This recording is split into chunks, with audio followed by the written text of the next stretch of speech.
This is 9 News Early Edition. We begin this morning with the unfolding bushfire emergency in Victoria, where firefighters have worked through the night to save homes as 4 huge blazes burn across the state's east. The Today Show's Tom Steinford is near the fireground in Nanagoon this morning and joins me on the phone. Tom, take us through what the latest is there. Yeah, absolutely. Our thoughts are with them. Tom Steinford with the latest on the Victorian bushfire emergency. Thank you.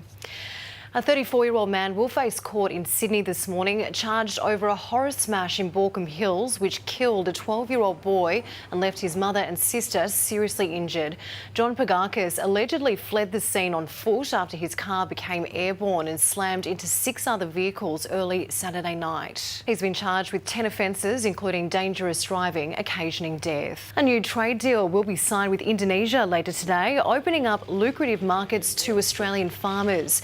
It was meant to be finalised around the time of the Wentworth by-election last October, but the Indonesians went cold on the deal when Prime Minister Morrison flagged the idea of moving Australia's embassy in Israel from Tel Aviv to Jerusalem.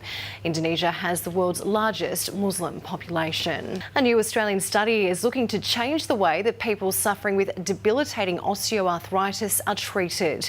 The trial hopes to stop the pain without patients having to go through costly major surgery. Well, these adorable pups made waves along the Sunshine Coast this weekend, competing at the Noosa Surfing Dog Championships as part of the city's annual festival.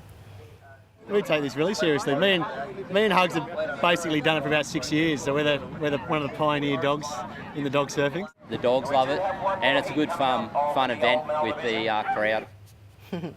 Poochers have to stay upright on their boards with their owners, stealing hearts and trophies at the world's biggest dog surfing event. Oh, would you look at them? So cute.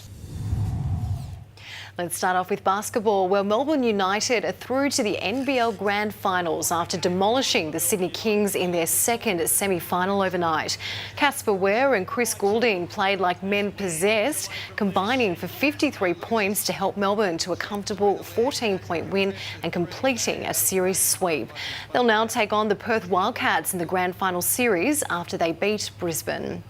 In the AFLW, Fremantle have kept their finals hopes alive with an 18-point win over the Western Bulldogs. The result keeps them level on points with Adelaide and the Kangaroos, with just 2 weeks remaining in the race for a top 2 finish. Let's take a look at the weather around the country this morning. Brisbane can expect a shower or two, a top of 30 degrees.